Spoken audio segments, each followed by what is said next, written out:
The alien commander's ship vanished into the sky, leaving fire and smoke behind. The children stood in silence, their small hands still clutching spears, their eyes wide with fear and wonder. They had faced him, the one who had abandoned them, and they had not bowed. But the fear of his return hung heavy in their hearts.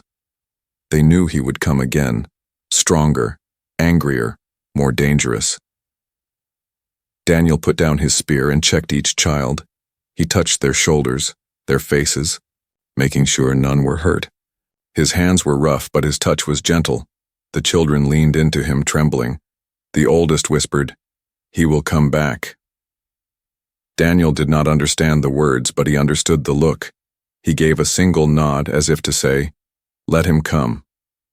The next days were filled with work. Daniel repaired the walls again, making them higher, stronger. The children gathered stones, branches, and sharpened more spears. For the first time they prepared not with fear, but with unity. They were no longer victims. They were a family, building their own defense, and Daniel was at the center, guiding them with patience and courage. At night he told stories in his rough human voice. They did not understand every word, but they understood his heart. He told of a blue world with oceans wider than skies, of families sitting together, laughing, eating, protecting one another. The children listened with wide eyes. The youngest whispered, "Can we go there one day?" Daniel smiled faintly, his eyes soft but sad. No one knew if Earth was near or far, but in that moment, the dream was enough. Then the day came. The sky tore open with the roar of engines. The commander's ship descended once more, heavier than before. This time he did not come alone. Armored soldiers stepped out with him, their weapons glowing with deadly light. The children gasped, their small bodies trembling. They clutched their spears but looked to Daniel. And Daniel stood tall, spear in hand, fire in his eyes. The commander's voice cut through the air, cruel and sharp. "You are mine," he said. To the children, "You will return and this human will burn." The children shook their heads, some whispering, "No, no." The oldest shouted back, "We are not yours." The soldiers stepped forward, ready to take them, but Daniel raised his spear, planting it in the ground. He shouted words in his human tongue, loud and unshaken. The meaning was clear without translation. "They are my children now," the commander laughed, but it was a laugh filled with rage. "You? A human?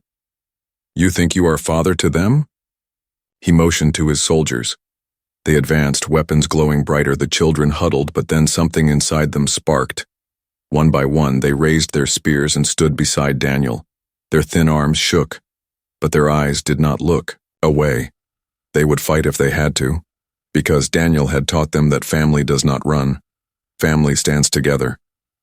The commander hesitated, his soldiers pausing at the sight of children standing against them. Not warriors, not soldiers, but children holding the fire of defiance. He snarled, "You will regret this." But even as he spoke, doubt flickered in his eyes because he saw something he could never understand. He saw loyalty born not from fear, but from love. He saw courage that no weapon could crush. Daniel stepped forward, spear raised. He pointed it at the commander directly. His voice thundered again in his strange tongue. The soldiers shifted nervously. They had fought many battles, but this was different. This was not a man protecting land or power. This was a man protecting family, and that kind of fight was harder to break. The commander finally lowered his weapon, fury burning in his face. He spat at the ground, his pride wounded more than his body. "You are nothing without me," he hissed, but the oldest child lifted his chin, his voice steady. "We are everything without you." The commander froze, the words striking harder than any spear. For the first time, the children had spoken back, and nothing could undo it. With a roar of frustration, the commander turned away. He climbed into his ship, his soldiers following. The engines roared, the ground shook, and then he was gone, swallowed by the sky. This time the children knew. He would not return, not because he was defeated in body, but because he had been defeated in spirit. Silence filled the yard, broken only by the crackle of the fire. The children dropped their spears, tears running down their faces, some from fear, some from relief. Daniel walked to them, kneeling low. He touched each of them, one by one, his rough hands steady, his eyes filled with something the children had never seen before. Not duty, not control, not pride, but love, pure and unshakable. The youngest climbed into his arms, pressing his face against Daniel's chest. The others followed, wrapping their arms around him. For the first time they felt safe, not because someone commanded them, but because someone chose them. Daniel did not need words. He only held them, as if he had been waiting his whole life for this moment. That night they sat around the fire together. No one spoke of the commander. No one spoke of fear. Instead, they spoke of dreams, waves of stars, of oceans, of a home that was not cold and cruel, and in their hearts they knew the truth. They had lost a stepfather, but gained something far greater. They had found a real father, not by blood, but by choice, by love, by the spirit of humanity. The children had grown stronger. Their hands no longer shook when they held spears. Their eyes no longer hid when the beasts howled. They had learned to gather food, to make fire, to protect one another, and at the center of it all was Daniel, the human who had stayed, the human who had taught, the human who had fought beside them. But not every shadow had been erased. Far beyond the hills of ice and stone, the alien commander was returning. The stepfather who had abandoned them, he did not come back out of love, he came back out of pride. He wanted to see if the children had died as he predicted. He wanted proof that his word was law, that without him they were nothing. The day of his return was quiet. The air was too still. The wind too thin. Daniel felt it first, his instincts sharp.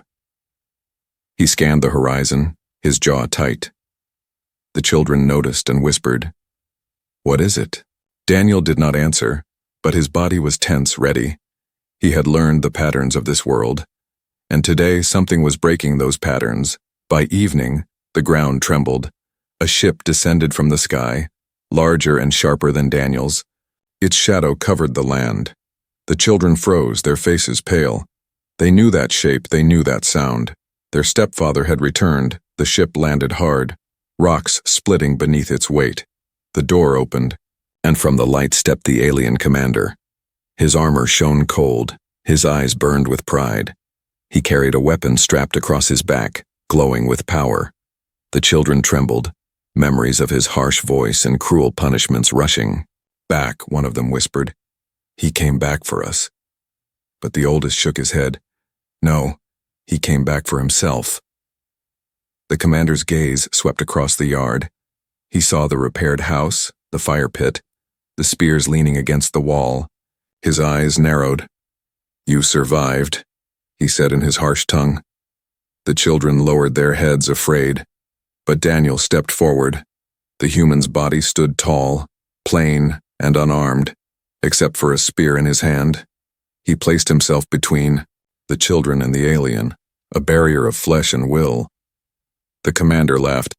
"A human?" he spat. His voice echoed with disbelief and mockery. "You hide behind this weak creature? You call this your protector?" He pointed at Daniel with a sneer. "He is nothing. He is small. He will break." The children clung to each other, their hearts torn. Once those words would have crushed them, but now they remembered fire, they remembered food. They remembered Daniel standing against beasts with only his hands and his courage. He was not nothing. He was everything they needed. Daniel said nothing. He did not understand the alien words, but he understood the tone. He raised his spear, his eyes steady. The message was clear without language. "You will not touch them." The commander's smile faded. His hand moved to his glowing weapon. The children gasped. The oldest shouted, "No!" But his voice was too small. The weapon hummed, ready to strike. But Daniel did not back down. He planted his feet, his grip firm, his heart beat loud, but not in fear, in resolve. The children watched, breathless. It was not a battle of strength.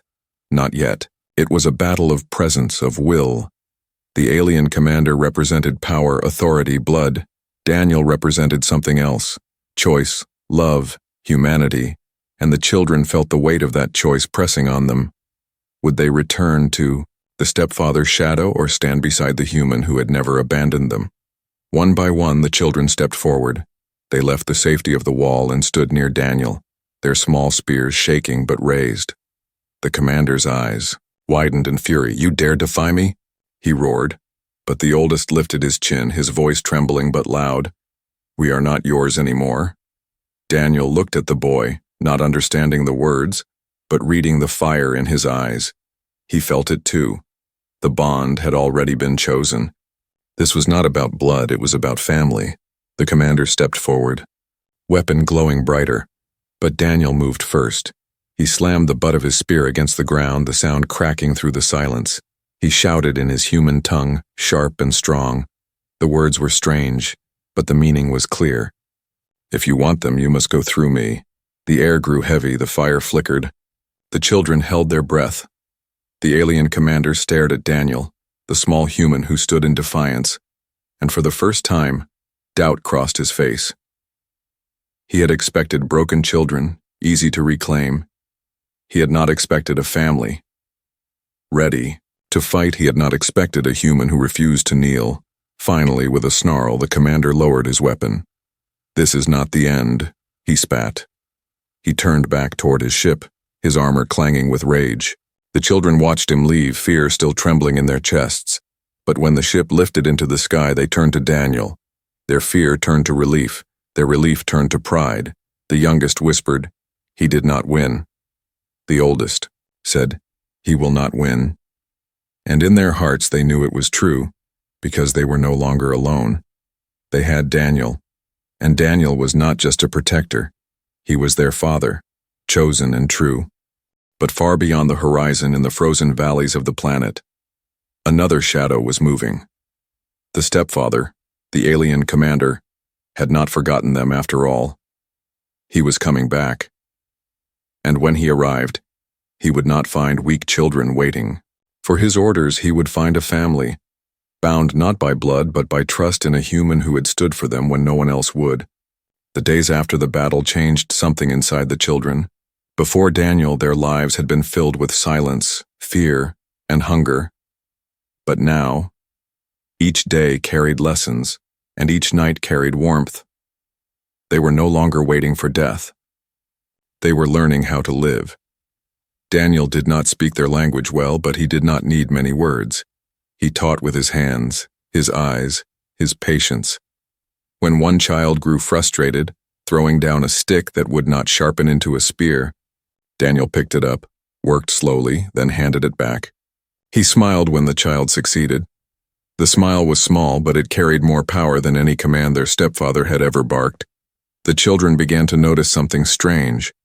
Daniel was not the strongest, not the fastest, not even the tallest, compared to alien warriors they remembered. Yet he always found a way. When storms froze the land, he built a shield of stones and cloth. When food ran low, he set traps with simple rope and bait. When beasts circled at night, he studied their patterns, he thought. He adapted, he never gave up, the children realized. Strength of body was not his true weapon. His true weapon was his mind, his will. One evening, while the fire crackled, Daniel pulled out the small photo again. He looked at it with eyes filled with longing. The children leaned closer, curious.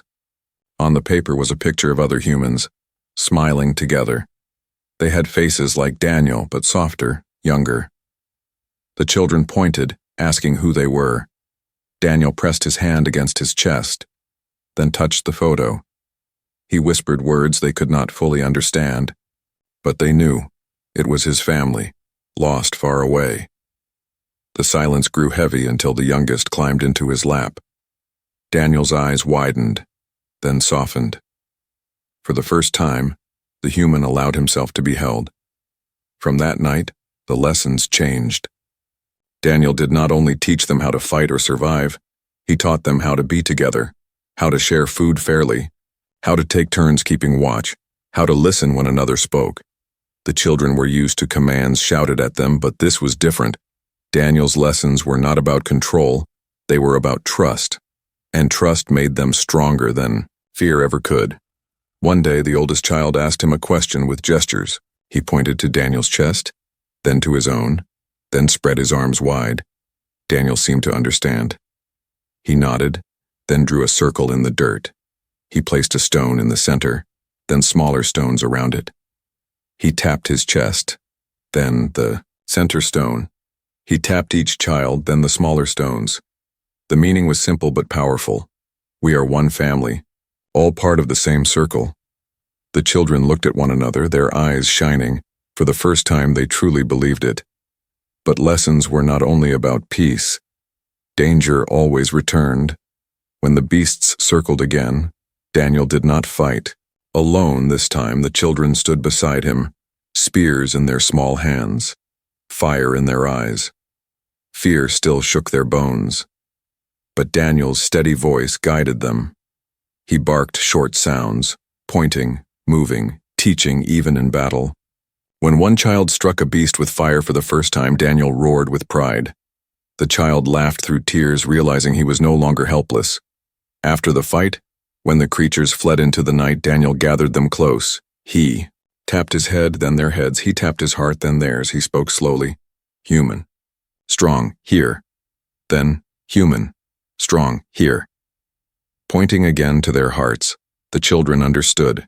Strength was not in claws, not in glowing weapons, not even in muscle. Strength was in the mind and in the heart. That was the lesson. Of humanity, the youngest wide-eyed whispered, "We are strong too." Daniel bent down, touched the child's chest gently and nodded. "Yes," he said in his rough accent.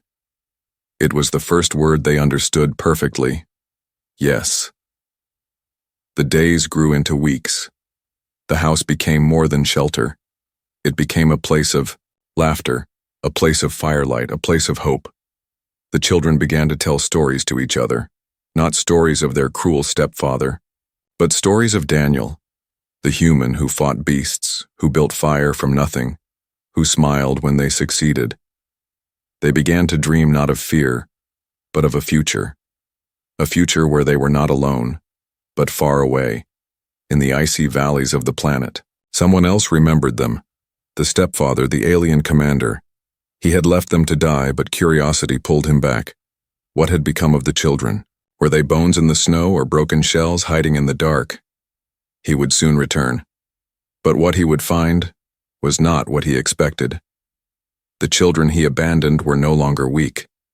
They were no longer waiting for his shadow. They had learned the greatest lesson from a human, and that lesson was this: family is chosen and strength is born from love. The children had never been so close to a human before. Stories of humans were told in whispers, always filled with fear. They were said to be clever liars, small compared to stronger species, but dangerous in ways that no one could see. Their stepfather's voice often echoed in their heads. Humans are weak, but never trust them, for they always want something in return. And now, here stood one, just outside their broken house, offering food. The human did not rush toward them. He stayed still, sitting on a rock near the fire he had built. The smell of the food lingered in the cold air, sweet and sharp. The children's eyes locked on it, their stomachs growling, but their feet would not move. Fear held them in place. The youngest whispered, "What if it is poisoned?" Another said, "What if he eats us after we eat his food?" The oldest only clenched his fists, torn between hunger and caution. The human watched them, then slowly pushed the box of food closer. He pointed to it, then to them. His movements were calm, slow and clear, the way someone acts around frightened animals. For a moment, the oldest child felt insulted, but then he realized that was exactly what they looked like. Starving creatures hiding in the shadows, too weak to fight, too scared to trust. Finally, the oldest stepped forward. His body trembled, but his voice was firm. "Stay back." Of course, the human did not understand the words still. He raised his hands, showing he carried no weapon. The firelight revealed his face more clearly now. It was plain compared to alien faces. Two simple eyes, no glowing marks, no fangs. But there was something powerful in its plainness, something steady. The oldest bent down, snatched a piece of bread from the box, and ran back. The other children tore pieces quickly, their mouths filled with warmth they thought they would never taste again. When the food was gone, silence fell. The human had not moved, not taken the box away. Instead, he pulled something from his pack, a cloth, rough but clean. He walked to the broken window and covered the sharp edge where the children often cut their fingers. The children exchanged confused looks. He wasn't stealing. From them he was fixing. As the sun lowered, the air grew colder. The human collected branches, rubbed metal together, and made fire, not with alien power cells or glowing rods like their stepfather had used, but with sparks, smoke, and patience. The children sat near it, not daring to go too close to him, but they could not take their eyes off the flames. The warmth touched their bones, and the fear inside them melted just a little. That night, the creatures returned.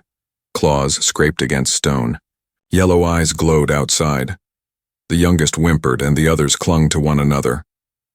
The human stood, his body tall, his face sharp in the firelight. He grabbed a burning branch and held it high. The flames roared against the dark. The creatures hissed and backed away. One leapt forward, but the human struck it with the fire. The beast howled and fled into the night. The others followed, melting back into the shadows. The children stared in silence. They had never seen someone fight like that. Their stepfather had always used weapons, shouting, commanding. This human used nothing but fire, courage, and his own strength. He was not as big as the alien warriors, but he did not need to be. He was unshaken. When the danger passed, the human returned to the fire. He sat down again. Breathing heavy but calm, the children whispered among themselves, "Why did he protect us? He does not even know us. Maybe he is different."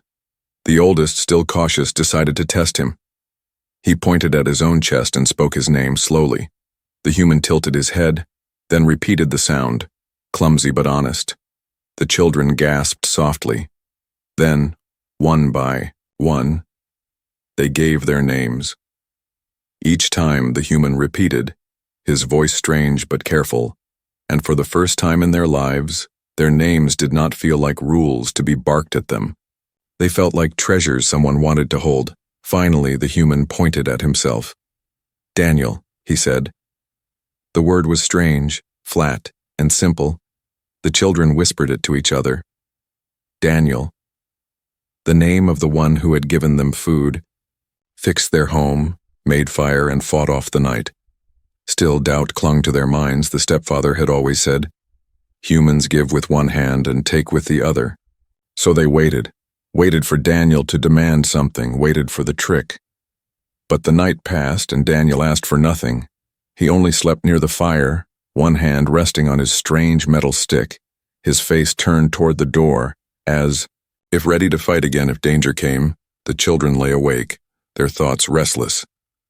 One by one, they glanced at Daniel's sleeping form. The oldest felt a strange twist inside his chest.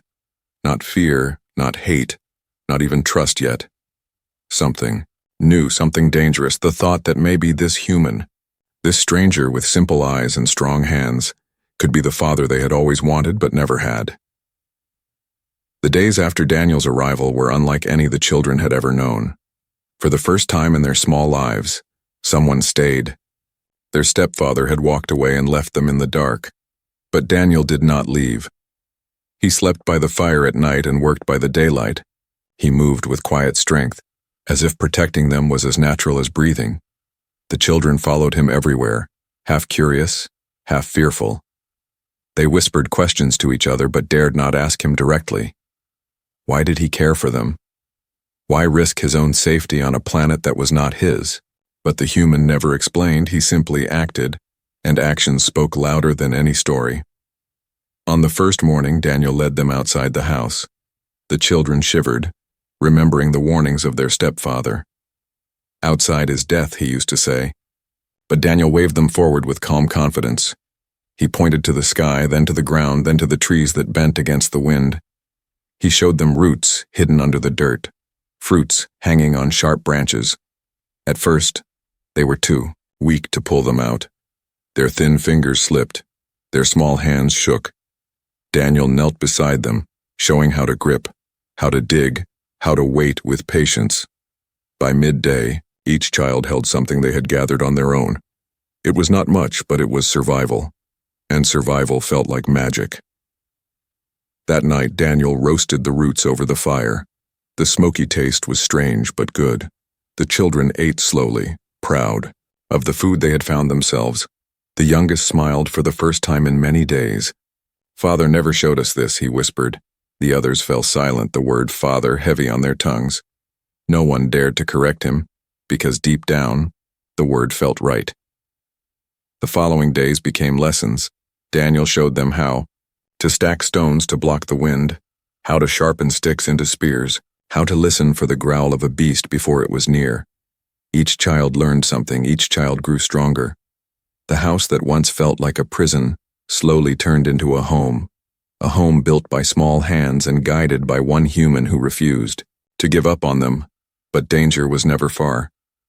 One evening, while the fire crackled low, the howls outside grew louder than ever. The children pressed together, their eyes wide with terror. Shadows circled the house, claws scraping against stone. Daniel stood at the door, spear in hand. The creatures lunged, yellow eyes glowing, teeth snapping.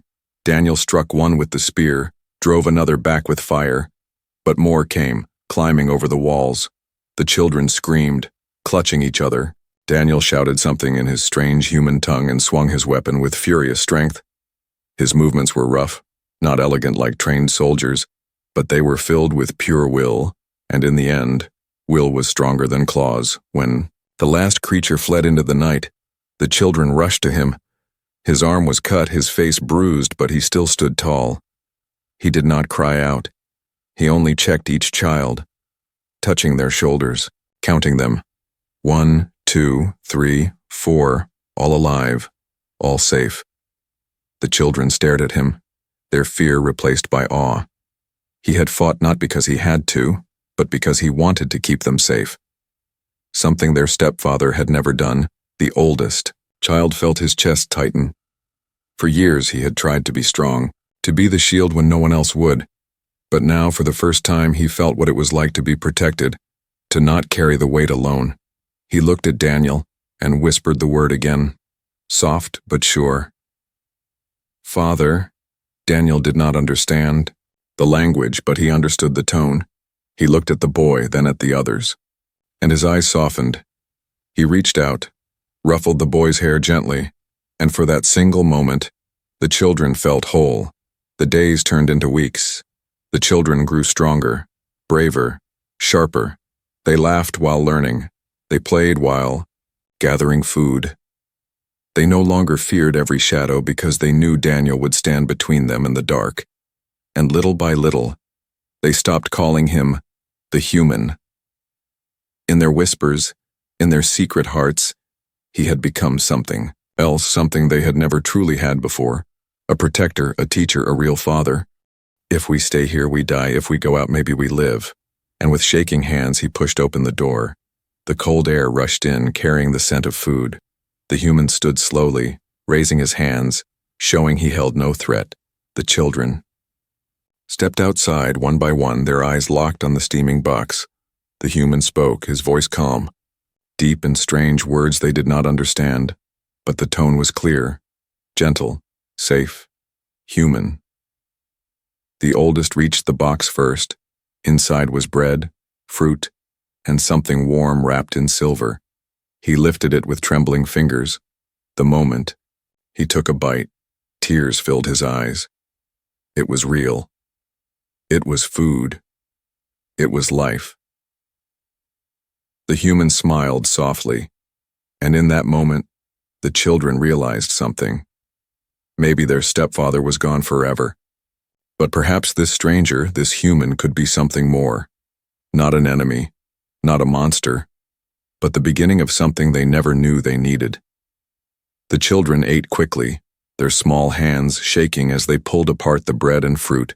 For days their stomachs had been empty, and now the warmth of real food filled them with strength. Tears rolled down their cheeks, not from sadness, but from the shock of feeling alive again. The human said nothing. He only watched them with calm eyes as if making sure they were safe. The youngest child hid behind the oldest, chewing slowly, his glowing eyes never leaving the human's face. He whispered, "Why is he here? What does he want?" The oldest did not answer because he did not know.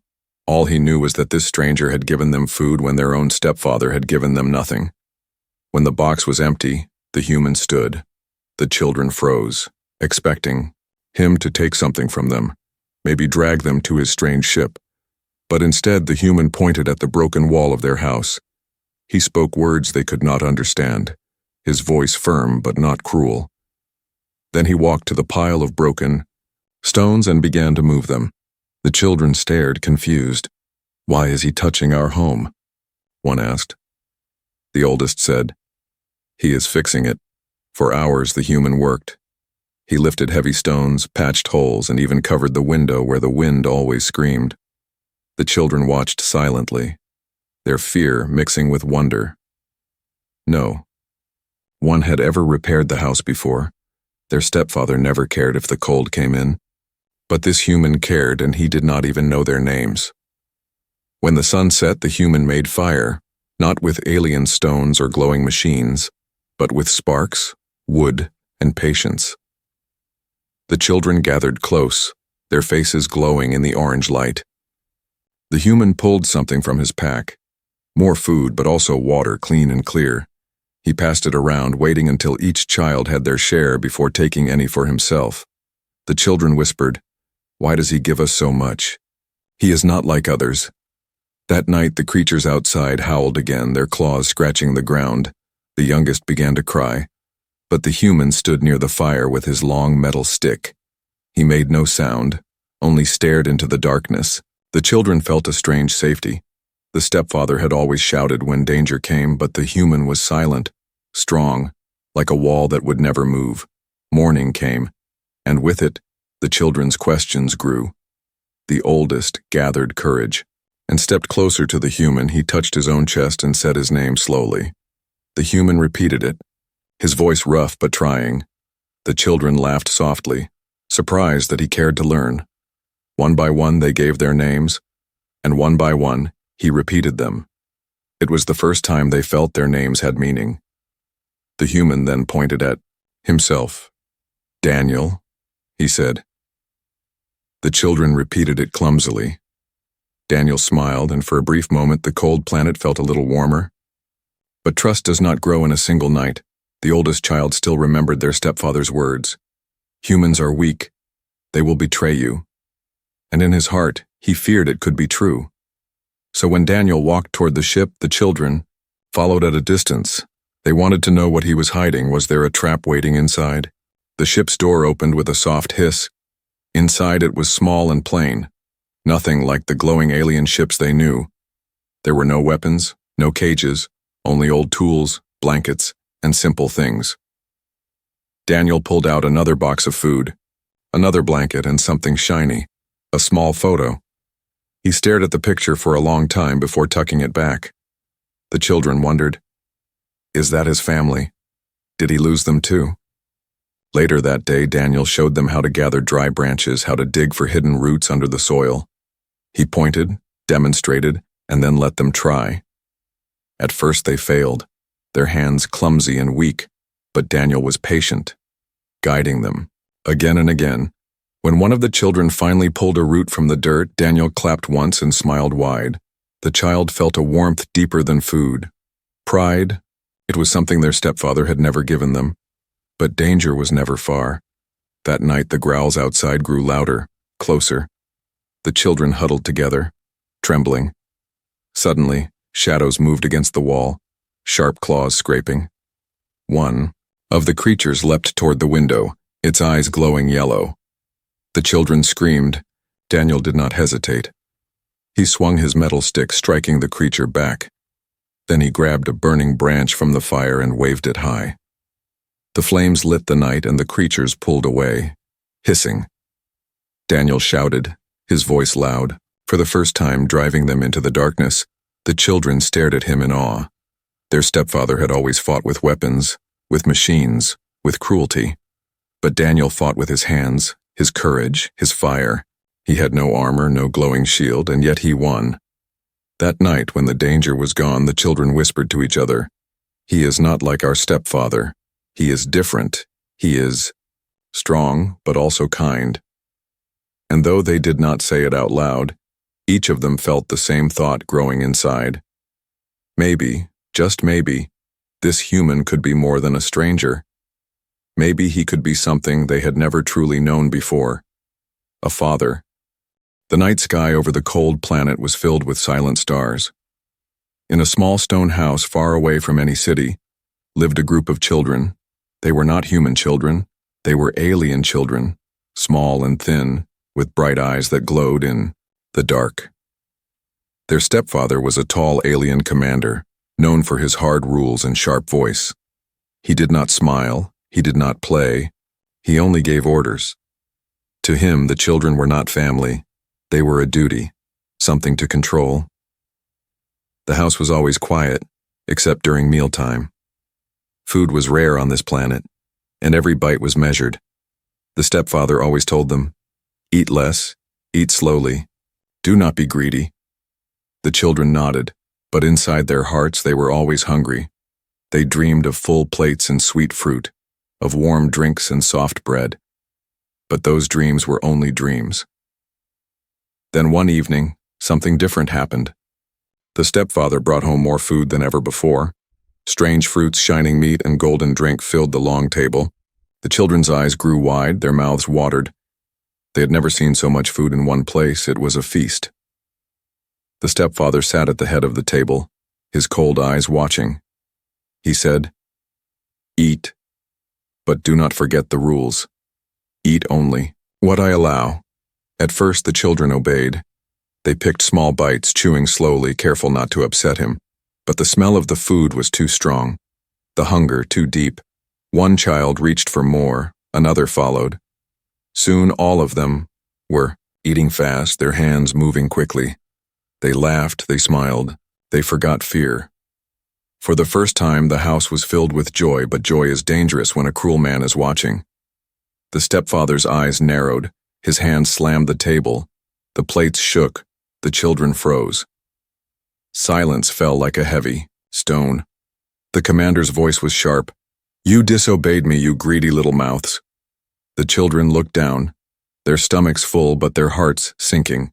That night, after the feast, the stepfather walked outside. The children thought he would return soon, but he did not. They waited. The candles burned low, the shadows grew long. Still he did not come back. The youngest child cried, asking, "Where is he? Did we make him angry?"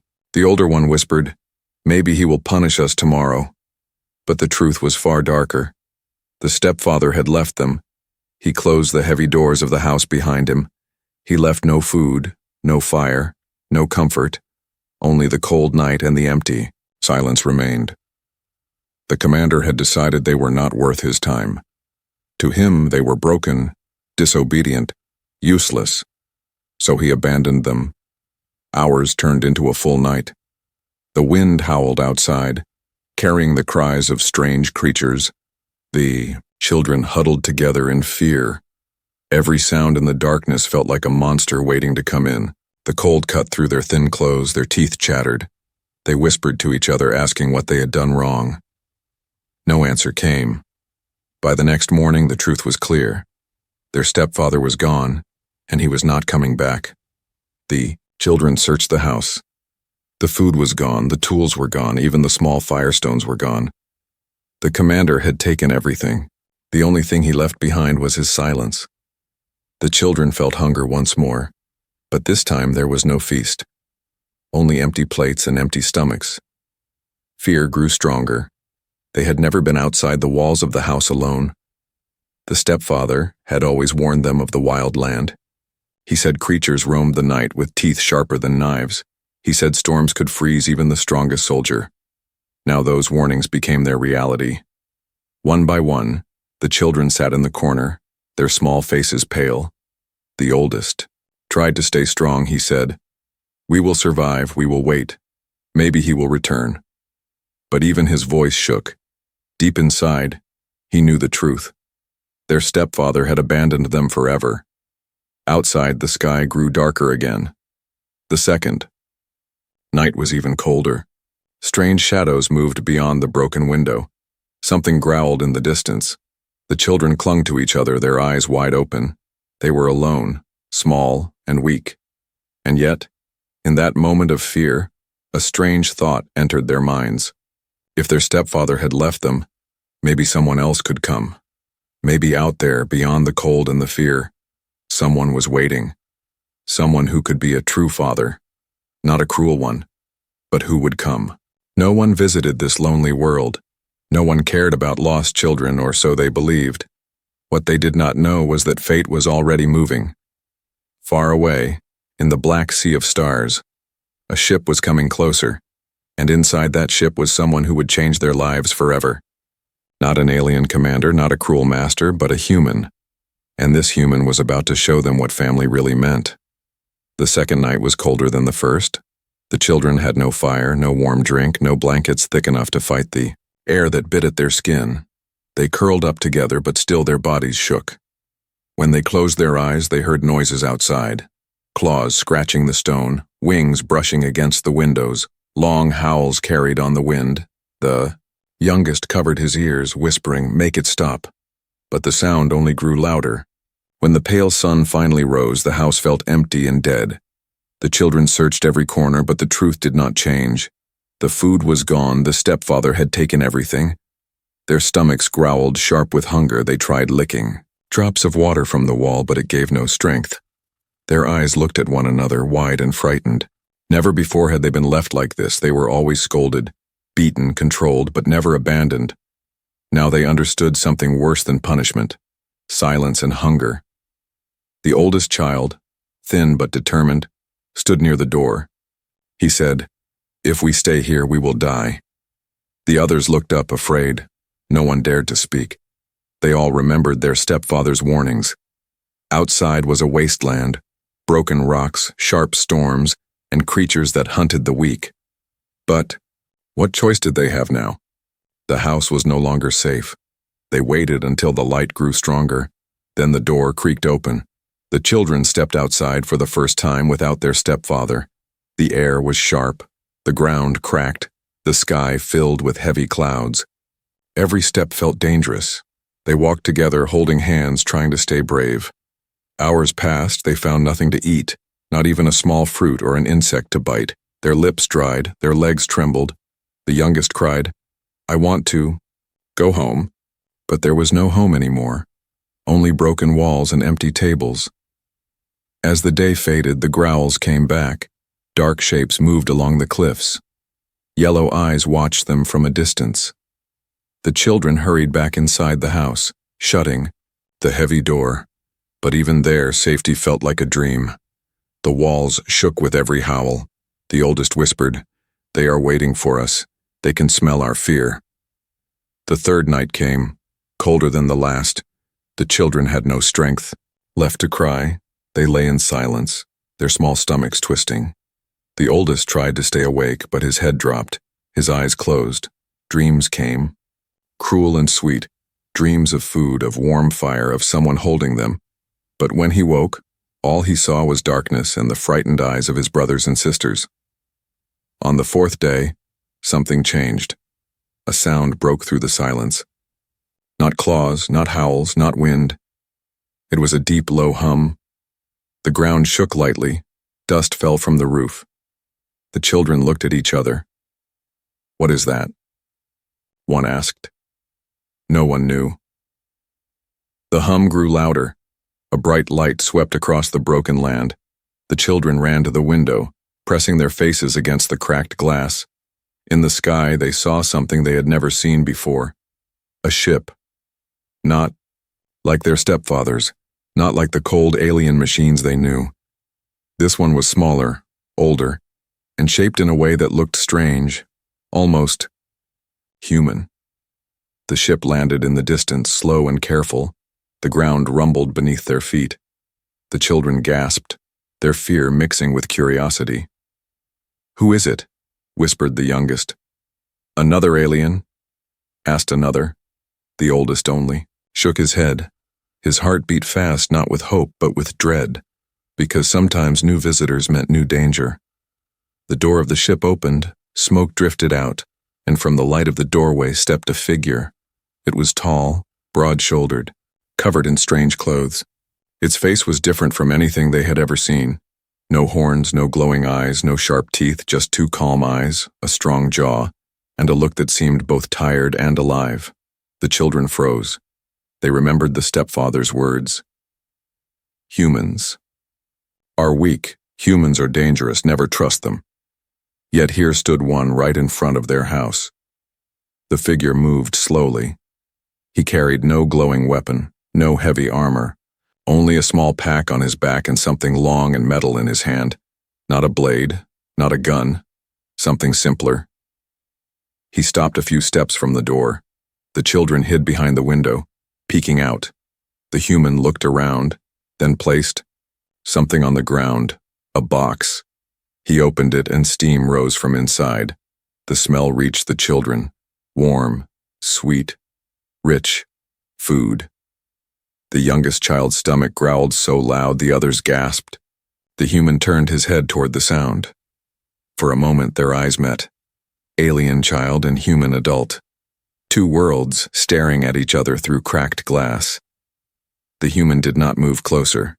He simply pushed the box forward, then sat down on a rock waiting as if saying, "Come when you are ready." Inside the house, the children whispered, "Is it a trap? Maybe he will catch us." But the smell, the food.